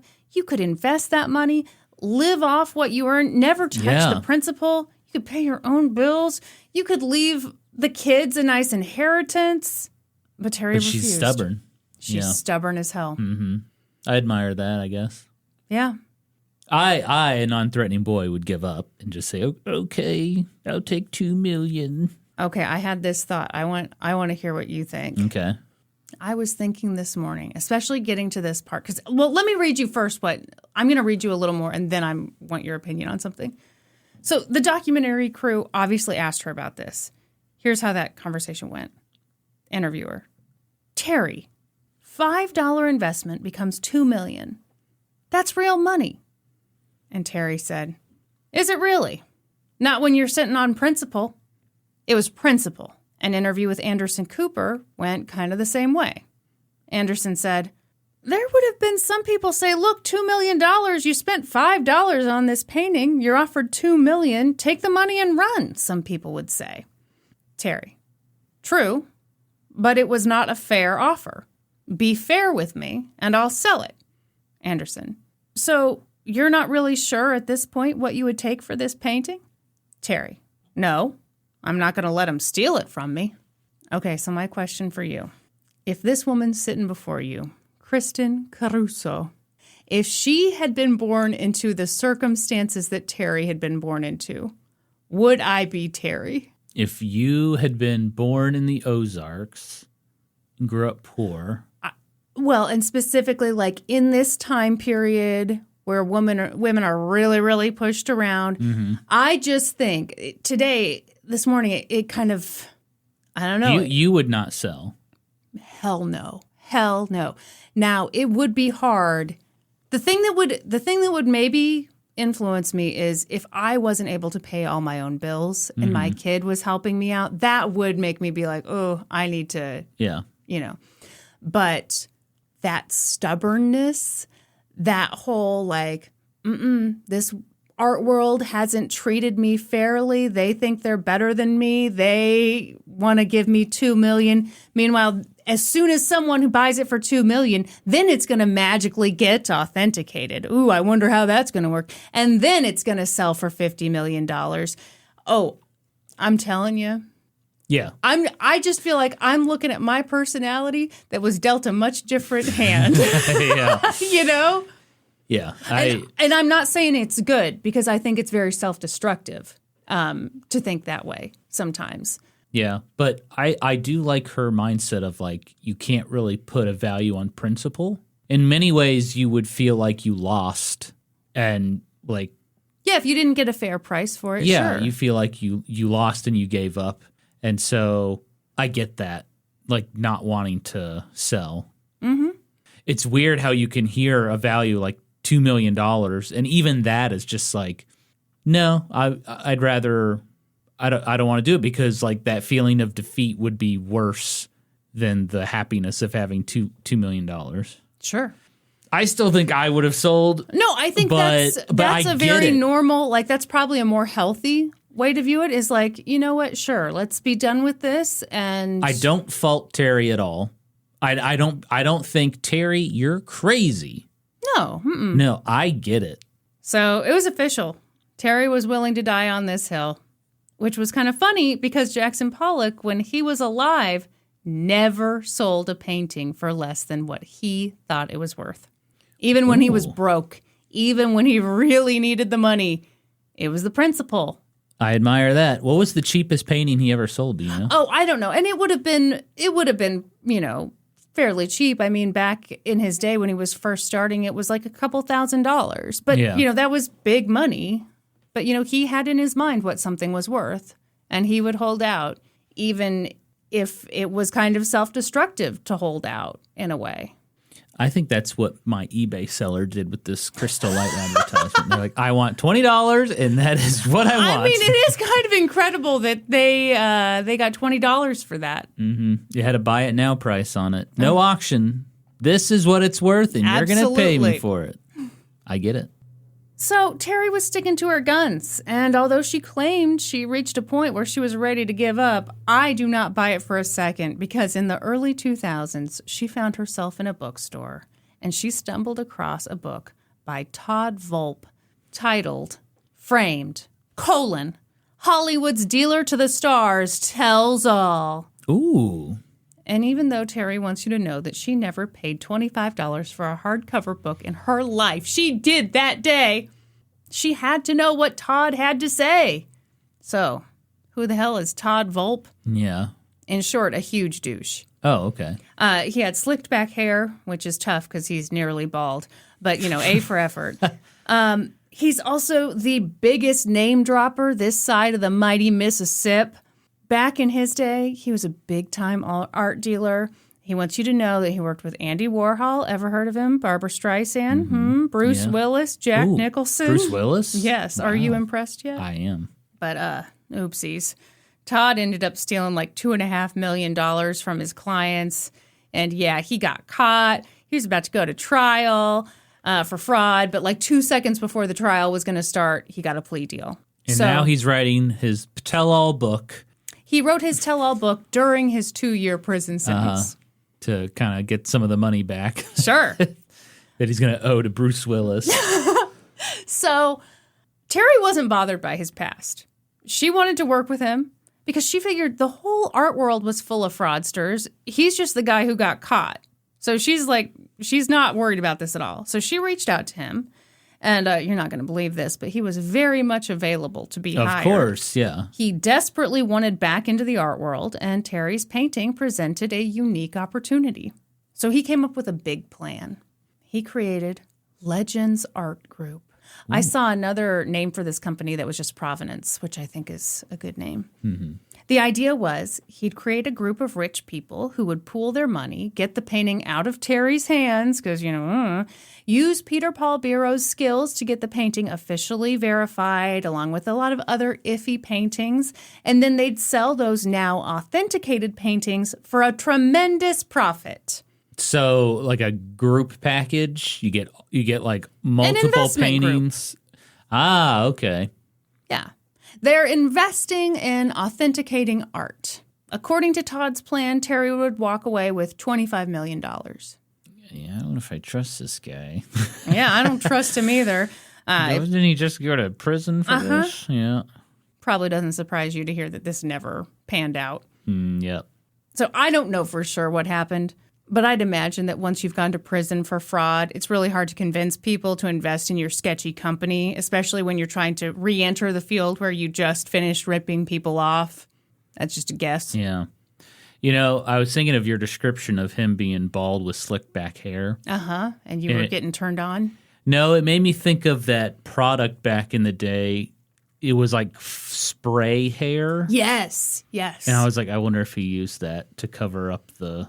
No, it's a patches. shiny. No, it's a shiny dome. It's not really patches. It's just like, it's completely bald up here, but he's got some, and he's just kind of slicking it back. Yeah. Back. It's a good look. It's a good look. Is it? When you're driving around in your convertible, you want your hair kind of flapping in the wind a bit. Absolutely. So, your sideburns flapping in the wind. Teri clung to her painting stubbornly, waiting for an offer. By the way, she kept it in storage, obviously, in a very, climate secure... controlled, baby. That's right. Mm-hmm. And after this documentary came out, Peter Paul Biro found another fingerprint on a Jackson Pollock titled Naked Man with Knife. Sounds terrifying. And it was hanging in the Tate Modern Art Museum in London. Do they compare? That fingerprint matched the one on Teri's canvas and matched the one on the paint can from Jackson Pollock's studio. Yeah, this is a fucking Jackson Pollock painting, right? Is it? Because that wasn't enough. Teri found herself once again in an odd dance.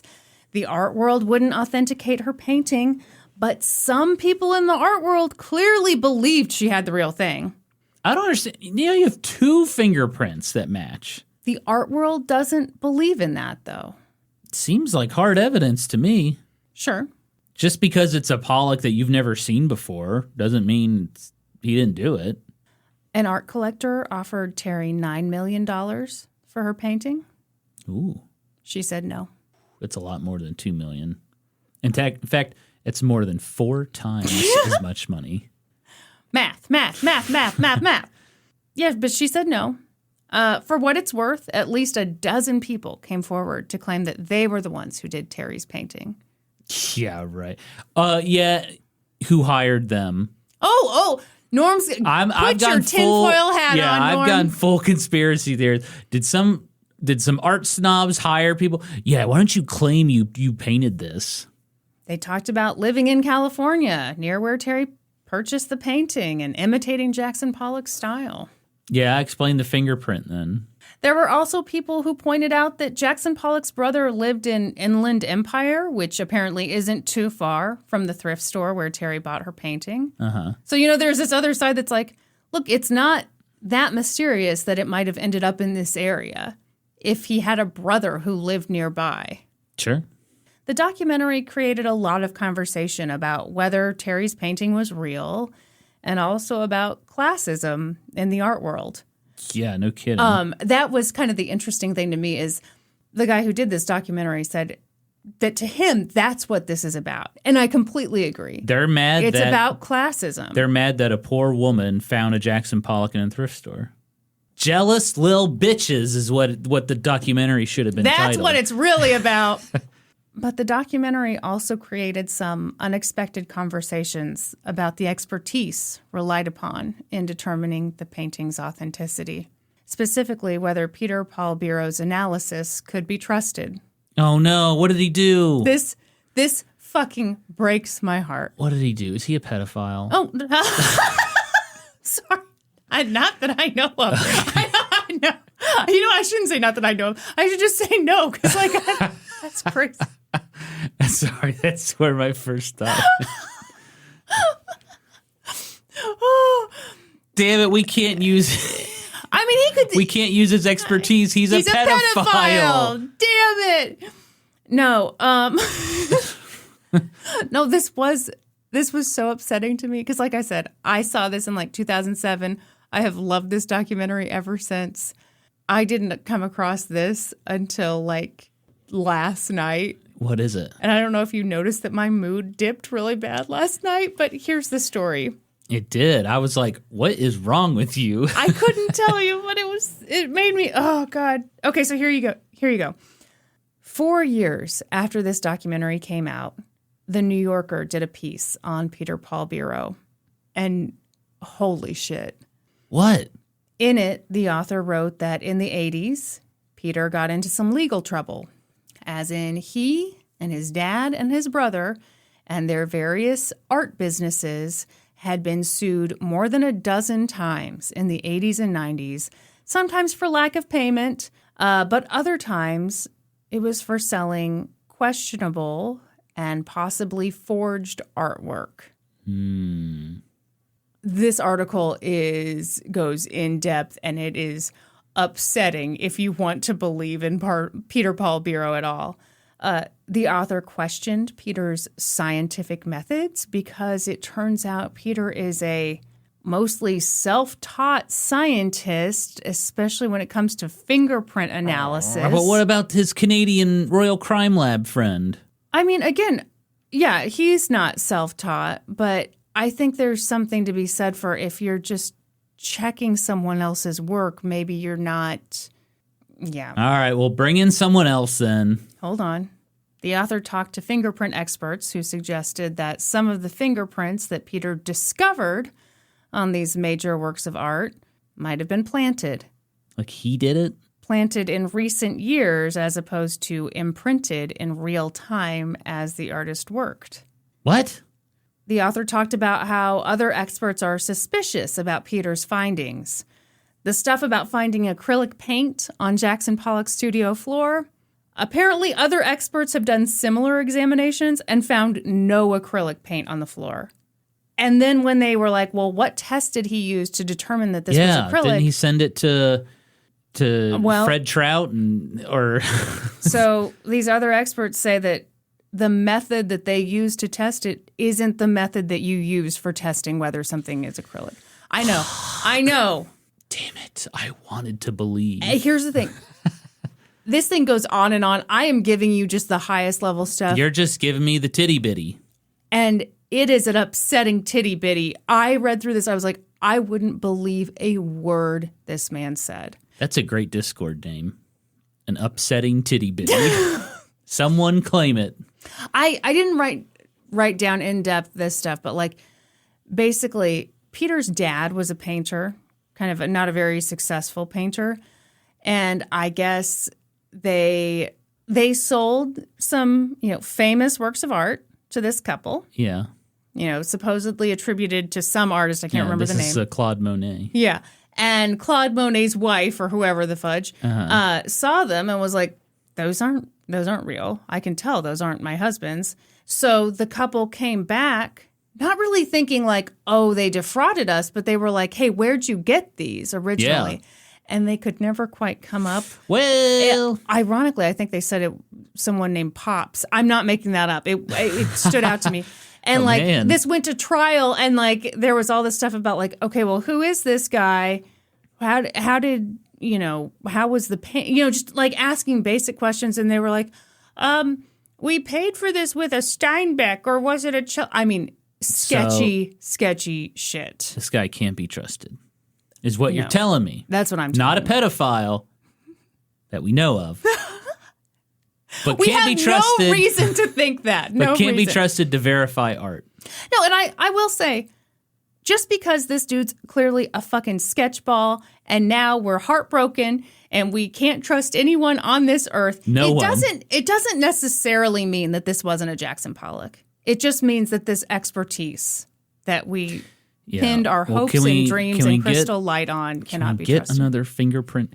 There's other people that can do fingerprints in this world. Can we bring them in and analyze the painting? Well, so that was always the funny thing is like people wanted to bring in their own fingerprint analysts. Yeah. And of course, nobody wanted other fingerprint analysts on the scene, which I can understand. You don't want every expert weighing in and muddying things up. I do. Okay. The more experts, the better. Bring them all in. Peter did sue the New Yorker over that article. Mm-hmm. The lawsuit was dismissed. But with Peter Paul Biro's reputation under question, that left Teri's already questionable painting under more questions, just question marks abound. Yeah, and then you think about, damn, I should have sold it for $9 million before the New Yorker wrote this. Teri died in 2019. She was 86 years old. She never did sell that painting. So her son has it now, I'm guessing? A lot of people knew her from the documentary, but a lot of people also knew her as the woman who would go panhandling when her money got tight. Her son always asked her not to do that, but, That's what she did. There have been more efforts to get the painting authenticated, but it's still kind of in limbo. One independent researcher said that he believed that Teri's painting was the original version of number 5, but that it had gotten damaged, and when the buyer returned it to Jackson to have it repaired, he just painted a new one. And that's the one that sold for $140 million. Is there, like, verifiable information that that's what happened? I didn't go in depth into that claim, but when you look at these paintings side by side, man, I can see it. Can I look it up real quick? Yeah, sure.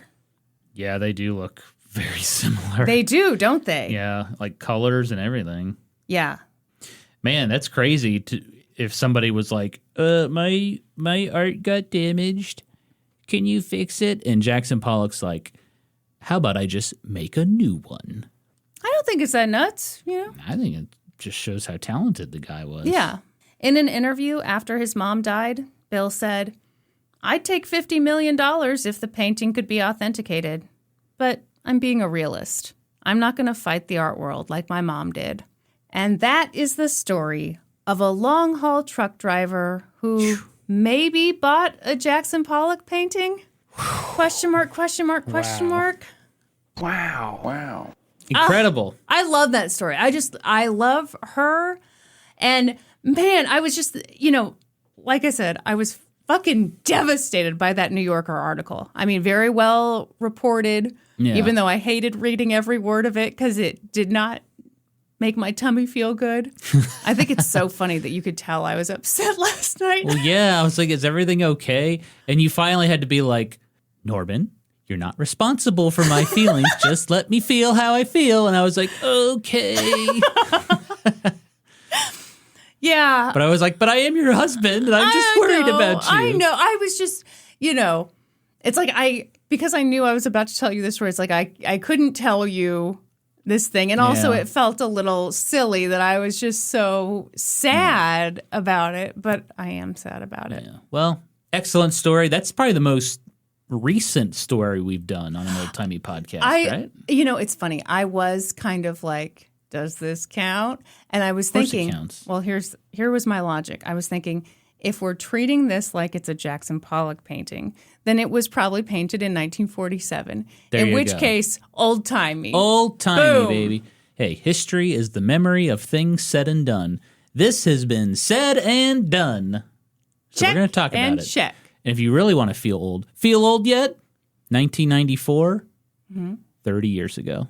I do feel old. Yeah. Thanks. Ancient. Wow. Hang on. I have a soundbite for this. I'm an old man. But don't you think that Teri would think it was so fitting that even Peter Paul Bureau was full of shit? She probably even suspected it all along. Yeah. Man, is everyone just full of shit in the art world? Maybe everyone's full of shit everywhere. Who knows? Except Charlotte on Sex and the City. She knew her art. She was a gem. We can all agree. Mm-hmm. Okay, Norm. You know what time it is. Ooh. Yes. Okay, everybody. I got into the Discord and I asked a question inspired by my own recent experience of spending way too much money on a basement toilet. And I asked, what's something ridiculously, stupidly expensive that you have purchased recently? Oh, yeah. Let's see what the history hoes have to say. All right, we have a lot of answers here. Gay Frog says, a PhD. What did I say the other day when we were recording? I was like, there was some character in one of your episodes and it was a doctor. And I was like, are they like a doctor or just like a smarty pants doctor? Yeah, I can't remember what you said, but you clearly had some thoughts. There's a big difference. Rushmore of this up your butt says, and she included a picture, my horse is pretty dumb. I love him, but not smart. LOL. Aww, look how what a cute that cutie. horse is. Imagine owning a horse. You'd be very good at it. I love animals. You do, and you take excellent care of the animals. I just had to take Boo to the vet the other day. Yeah. She had a pneumonia. A pneumonia? She had how do you even say this? You just say pneumonia. She had pneumonia? Yeah. Okay. I always thought it was she had a pneumonia. She had pneumonia. Yeah. Yeah, she was like a lot of boogers. She was coughing, sneezing. Uh-huh. She just seemed miserable. Yeah, she did. Her breathing was really heavy. Yeah. And yeah, she had pneumonia. But you're really good at, like, I mean, you knew something was up when Peanut started drinking too much water. I was just like, whatever, you drink water, leave her alone. And you knew, and we took her to the vet. She was drinking water for diabetes. like 2 minutes straight. Yeah. I was just like, yeah, it wasn't what normal. in the world? Yeah. But I feel like a lot of people, like, they miss signs like that, but you don't miss them. I love the animals. Super Flavor, says Magic the Gathering. Way too much for a card triggered. game. I am triggered. You're triggered. Yes, that is a very expensive card game. I spent a lot of money on that game when I was a young man who didn't have a lot of money. Yes, I agree. Magic the Gathering. Oh, everyone's mentioning their pets. Old and decrepit 25-year-old said, my cat, he needed dental surgery and he's very dumb. His name is Chicken. I love that. That's a great name for a cat. But That's a great name for a dumb cat. I mean, especially like, yeah, animals are expensive. Karen, yeah, but they're worth it. I agree. Yeah. Karen, like the meme says, it's my pool. I love it, but we had a plumber come fuck it up after putting a heater in, and now I have regrets. But I will love it again soon when the water is warm. Oh my gosh. Karen, I would love to spend too much money on a pool. I would love it. You do really want a pool. Yeah, but we don't have, I mean... Where the hell are we going to put it? Exactly. Nowhere, Norm. We're going to have an indoor pool. We had to get like a baby hot tub because we had like no room for a hot tub. I love my baby hot tub. Cotton Candy math teacher says, saying kids is mean, right?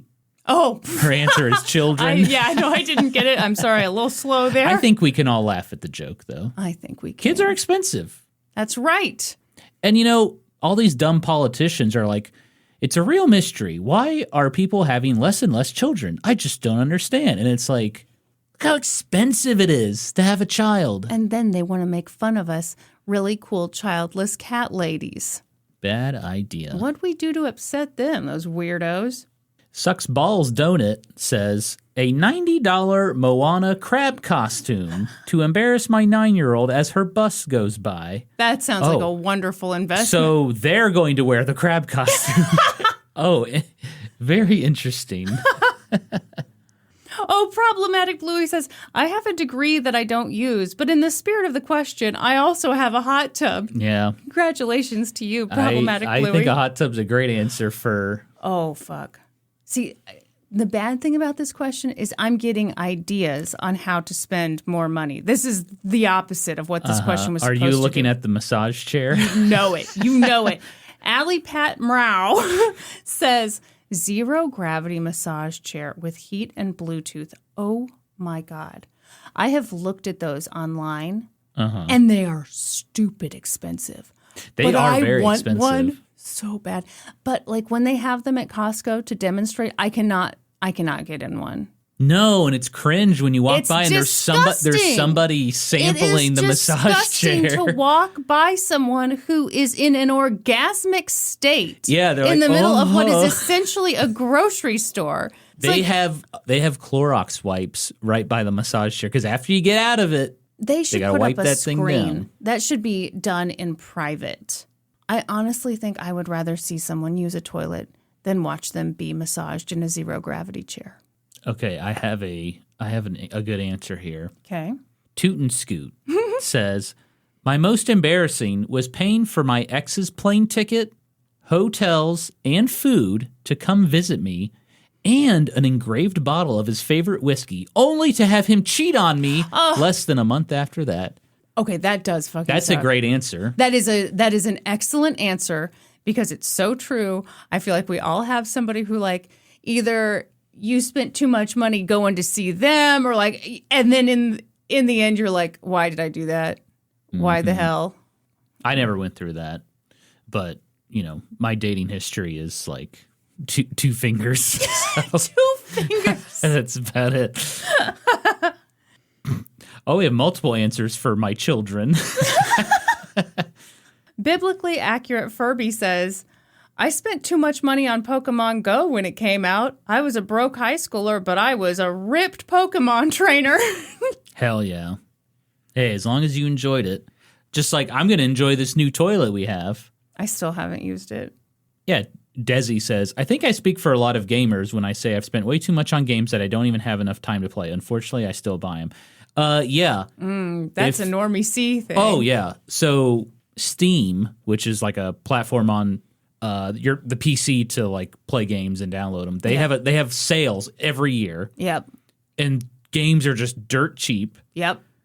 And I buy like 10 games per sale because I'm like, oh, I want to play that. I want to play that. I want to play that. Sure. I will never play them.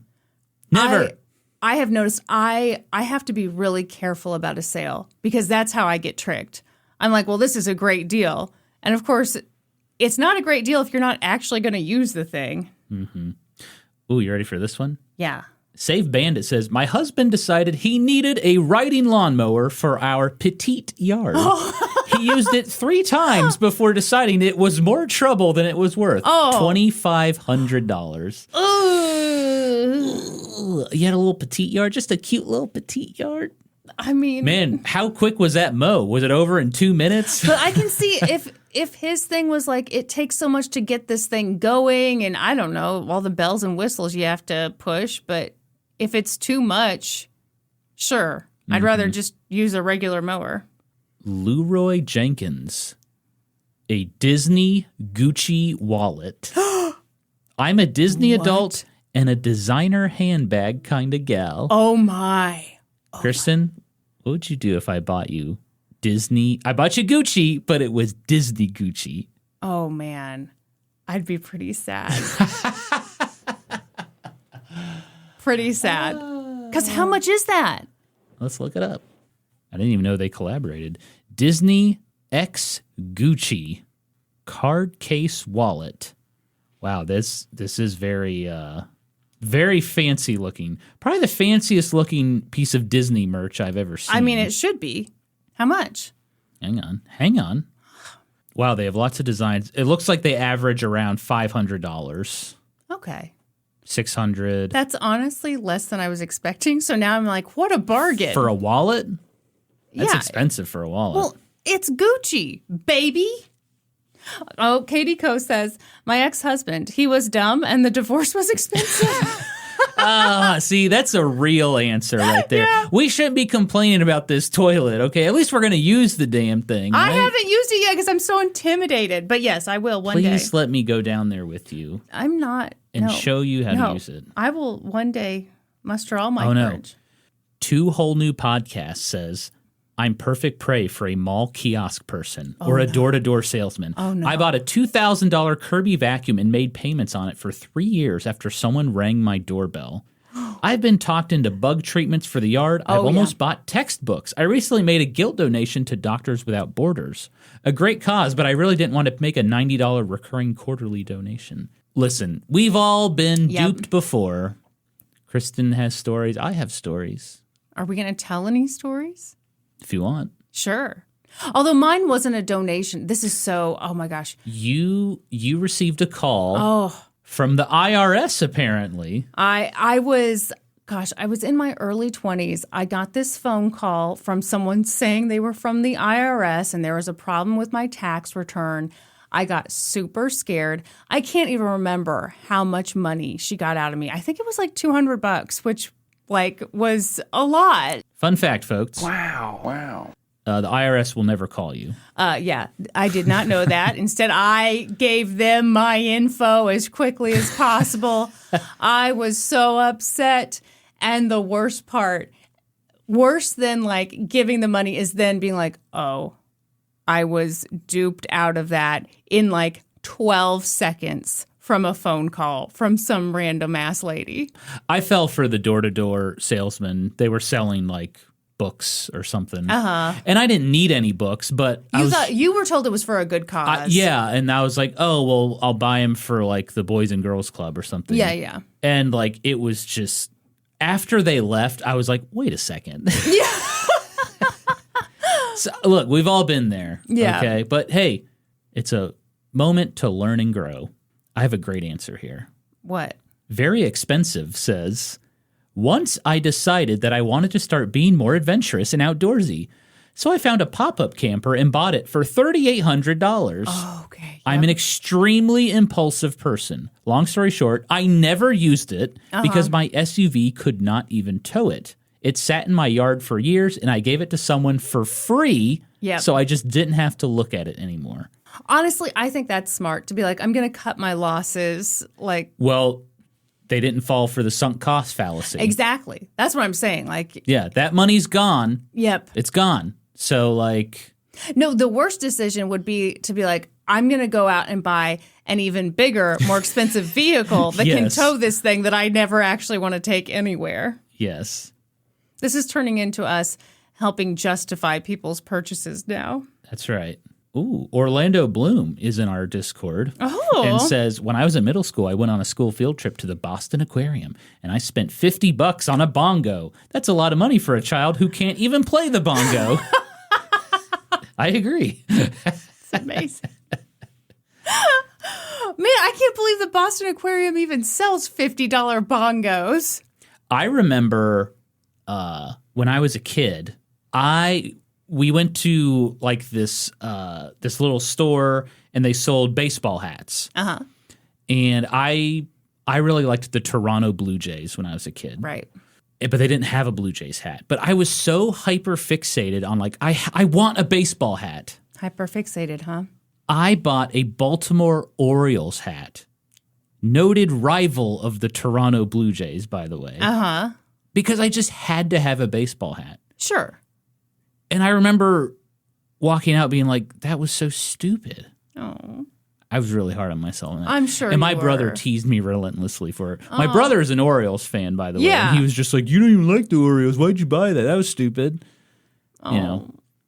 So, look. Sweet little Norm. When people do dumb purchases sometimes. It happens. King Curtis Bacon is good for me says, Ooh. Congratulations on the new toilet. ... I spent $1,000 on a copper IUD. I should have saved that money for all the diapers I had to buy for the baby I had a year later. What the fudge? I thought IUDs were supposed to be like the thing. I thought it was slam dunk, no babies allowed when you have an IUD. Okay, I am glad people are starting to talk about how painful it actually is to get an IUD inserted. My doctor had tried to talk me into one, but I was like, I'm freaked out by how painful it's going to be. And she's like, oh, it's fine. It's no big deal.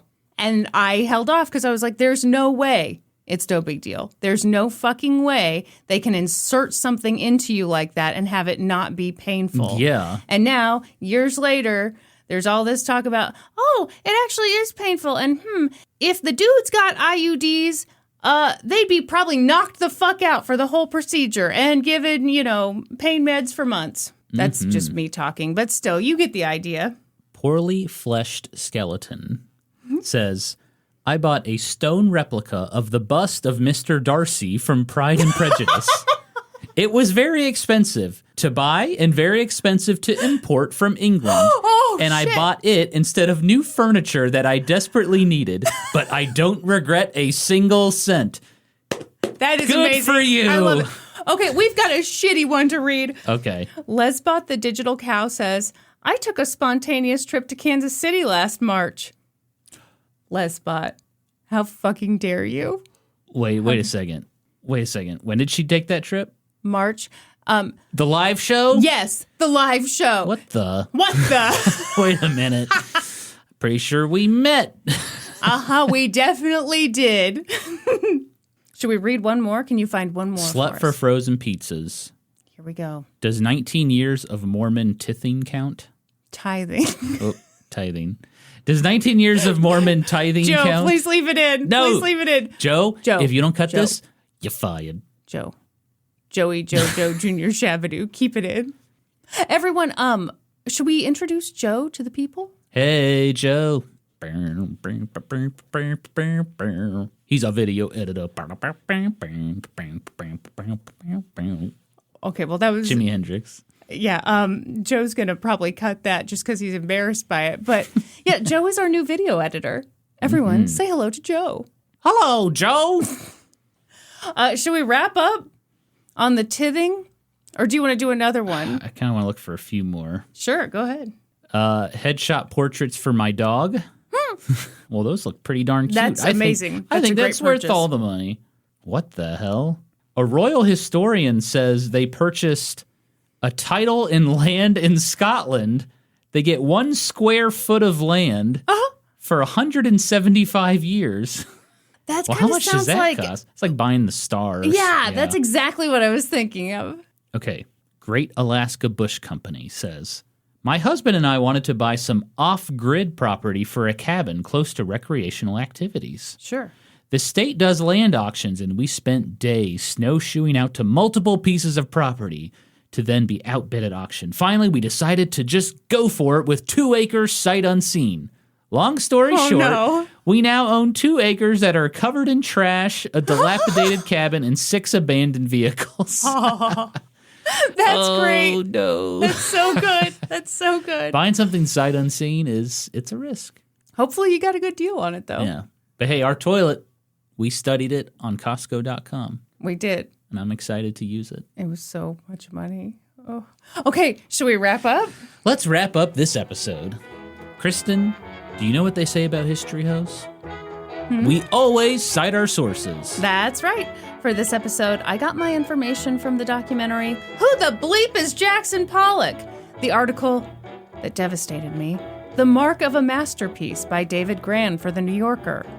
The video, The Case for Jackson Pollock by PBS Digital Studios. The video, Jackson Pollock, Demystifying America's Most Influential Painter by the Conspiracy of Art YouTube channel, as well as reporting from newspapers.com. That's all for this episode. Thank you for listening to a bonus episode of an old-timey podcast. Please give us a 5-star review wherever you listen to podcasts. And while you're at it, subscribe! Support us on Patreon. Oh, you're already supporting us. Never mind. You're here. Thank you. Follow us on Instagram and Facebook and TikTok at Old Timey Podcast, and follow us individually on Instagram. I'm Kristin Pitts Caruso, and this man right here is Gaming Historian. And until next time, toodaloo, ta-ta, and cheerio! Bye. Bye!